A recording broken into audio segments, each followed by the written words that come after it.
So essentially building a tribe is something that everyone should strive towards when building their intelligent content marketing strategy. But what is the one thing that they should focus on? Because there's so many things you could be doing in the beginning, especially when you're just starting out. Well, you just hit the nail on the head when you used the word focus, because I got my key awareness that you should focus on one thing back in 94, I think it was, when I read the book by Al Ries called Focus. And way back then what I was doing was with general legal consulting.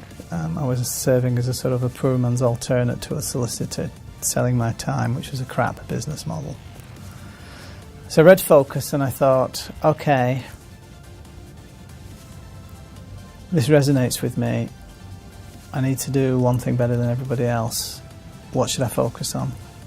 So I focused on Hong Kong immigration because A, I was kind of quite good at it by the time I made that decision, and B, no one else was really specialising in it. It was, 94, I think, so I'd been in business about a year and a bit. I'd been doing all this other legal stuff around the edges and not really doing it very well, to be honest, and it was an opportunity for me to just do one thing better than everybody else. So that's where I picked up that lesson, but it then became reinforced for me over time when I read Charlie Munger basically telling me that, you have to do one thing. You do one thing and you do it better than everybody else, you're guaranteed to win. And we're all looking for a surefire win, right? Silver bullet. It's going to take us to success. So the wit and wisdom of Charlie Munger in his book, Poor Charlie's Almanac, which I highly recommend to everybody, contains, a collection of Mr. Munger's ideas, but writ large throughout all of that are these key things, such as do one thing and treat other people like yourself would hope to be treated.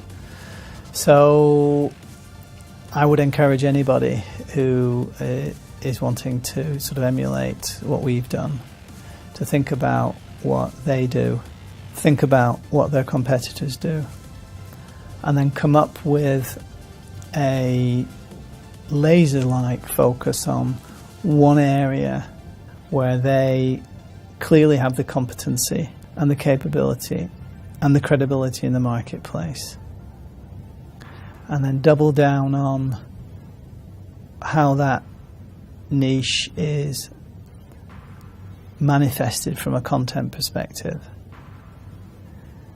and then take the ideas that are inherent in the connection economy and begin to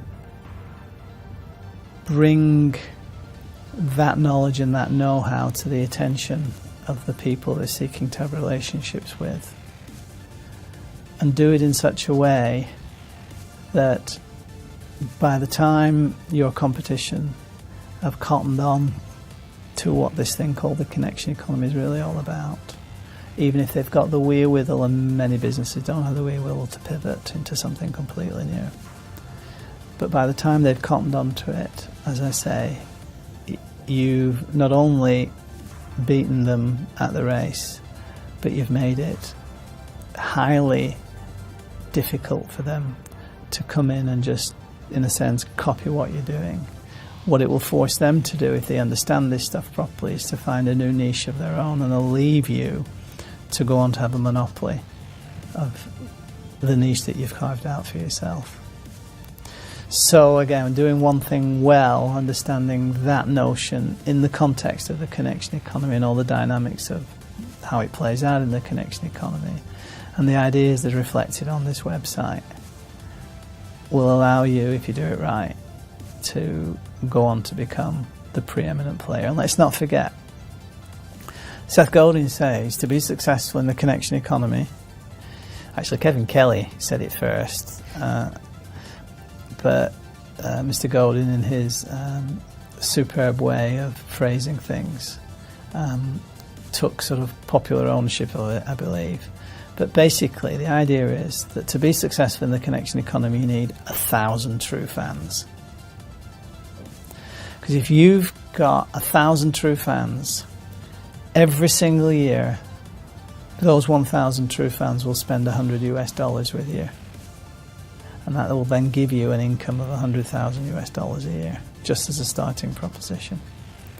So if your niche, completely crunched down, is capable of addressing a potential tribe of more than 1,000 who have the prospect of going on to become true fans, then you'll be successful.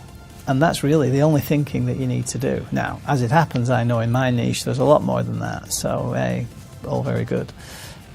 But if I were a sole practitioner, worried about my future, wanted to guarantee my income, not have to constantly sell, not have to constantly chase my tail, not have to differentiate myself on price, not have to worry about the competition's doing, I'd start an intelligent content marketing proposition around the idea that your first success milestone is 1,000 true fans who will spend $100 a year with you, and then kick on from there. It's completely doable.